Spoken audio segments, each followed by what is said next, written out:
Hello guys, welcome back to my channel study continue. कैसे हैं आप सब? तो आज है महाशिवरात्रि और एक हाउसवाइफ का देखिए क्या हालत होती है। जो इतने अच्छे से तैयार हो गया, आज मैं गई थी मंदिर और घर आते ही क्या कंडीशन हो गई है गाइस। तो आज जाना था मुझे मंदिर पूजा करने के लिए, इसलिए सुबह में मॉर्निंग में मैं बस नाश्ता बना दी थी और दोपहर का खाना नहीं बना पाई थी। और मंदिर जाने के बाद हो गए मुझे लेट, आने में बज गए 3, ढाई 3। और मेरे बच्चे को लग गई थी भूख, जोरों की भूख। इसलिए मैंने उनके लिए बनाया दूध और उसके बाद मैंने उन्हें दूध टोस्ट दे दिया और तब तक तो 3:30 4 बज गए थे। और चूँकि आज मेरी काम वाली आंटी नहीं आई थी, इसलिए मुझे खुद ही करने थे सारे काम। तो मैंने फटाफट बर्तन धोया, फिर क्या था लग गई अपने कामों में, फटाफट बर्तन धोने लग गई क्योंकि बज गए थे 4। और खाना भी दिन में नहीं, दोपहर का नहीं बना था, तो इसलिए लगे हाथ में सोची बर्तन वर्तन धो लूँ फटाफट फटाफट और उसके बाद लगे हाथ में खाना वाना बना के फ्री हो जाऊँ, क्योंकि आज मैंने दिन में क्लास नहीं किया। आज मैम का क्लास था, आज छुट्टी नहीं थी, लेकिन फिर भी टाइम ही नहीं मिल पाया कि उस टाइम पे मैं क्लास कर पाती। तो अब माइंड में एक ये भी है कि उस क्लास को कंप्लीट करना है, बट आज तो शायद पॉसिबल हो। इससे तो ऐसा नहीं बोलना चाहिए कि पॉसिबल नहीं होगा, क्योंकि चाहने से हर चीज़ पॉसिबल हो जाता है। पर देखती हूँ, क्योंकि नाइट का मेरा शेड्यूल अलग है, नाइट का मेरा मैथ्स का शेड्यूल है। तो अगर हो पाएगा तो मैम का आज ही कंप्लीट कर लूँगी, नहीं तो फिर मैम का कल करूँगी। और आज मेरा जो मेरे हिसाब से मेरा जो शेड्यूल है उसको लेके चलूँगी। तो अभी फ़िलहाल मैं धो रही हूँ बर्तन और बर्तन धोने के बाद फिर अभी बनाऊँगी मैं कुछ खाना। अब खाना में क्या बनाते हैं गाइस, इसलिए तो कहते हैं चाहे परिस्थिति कैसी भी हो, अपना टारगेट को नहीं छोड़ना चाहिए। भले त्योहार ही क्यों ना हो, भले 1 ही घंटे क्यों ना पढ़े, लेकिन बिल्कुल ही नहीं, मतलब कि आज बिल्कुल नहीं पढ़ाई करना है। तो क्या होता है ना, फिर मैं उस पर से वहाँ से ध्यान हट जाते हैं। इसलिए चाहे कैसी भी ये हो, मतलब परिस्थिति हो, चाहे घर में कोई सा भी त्योहार हो, लेकिन ज़्यादा नहीं। आप रात को सोते टाइम अगर दिन भर टाइम नहीं मिल रहा है तो 1 ही घंटा कम से कम रिवीजन ही कर लो, खुद से रिवीजन ही कर लो, ताकि आप ऐसा फ़ील हो कि आप नहीं, आप कुछ ना कुछ तो किए। तो ये देखिए गाइस, मैं ऐसे तो काटी थी मतलब सब्ज़ी काटी थी कुछ और सोच के, चावल फ्राई के लिए, लेकिन सब्ज़ी के काटते ही मेरे दिमाग में एक आइडिया आया कि जब मैं इतनी सारी सब्ज़ी काटी, सब कुछ कर ही ली हूँ, तो फिर क्यों ना कुछ नया किया जाए। तो फिर मैं सोची कि मैं पास्ता बनाती हूँ।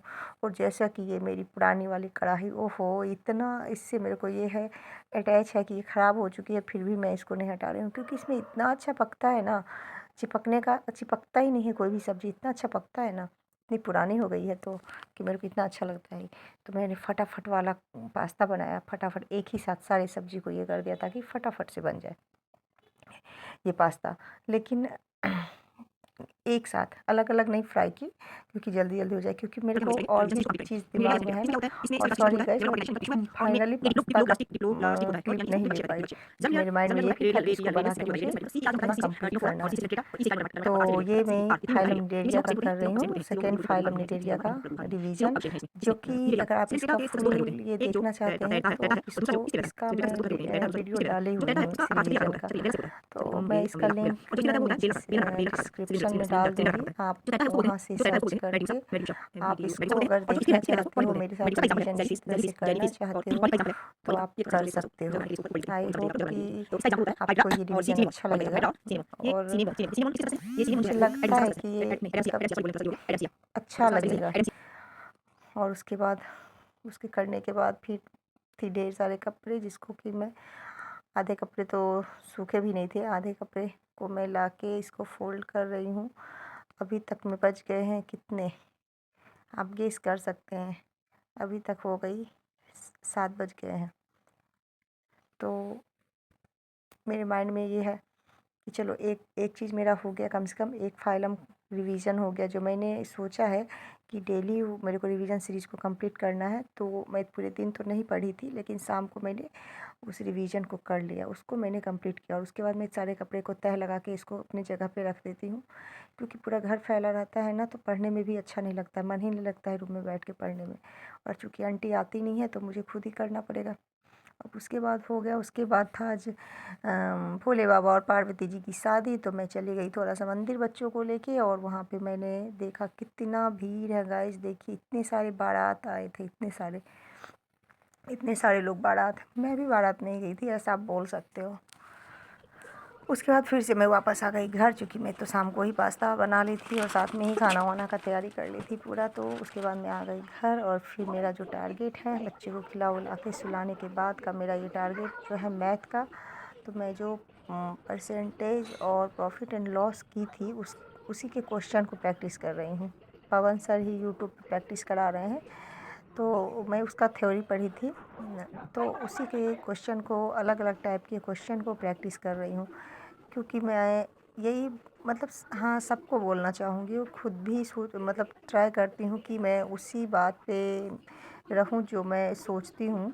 और मैं यही सोचती हूँ कि चाहे कोई त्योहार हो, चाहे कुछ भी हो, नहीं ज़्यादा तो 1 घंटा भी आप कम से कम, क्योंकि आपको अंदर से ये फीलिंग आएगी कि नहीं, ये भी मेरा एक काम है। बाकी काम तो जिस तरह से करते हैं तो क्या हुआ, एक काम आज बढ़ गया, लेकिन अगर उतना टाइम नहीं दे सकते हैं तो 1 घंटा, आधा घंटा तो टाइम हम निकाल ही सकते हैं मेरे इन कामों के लिए।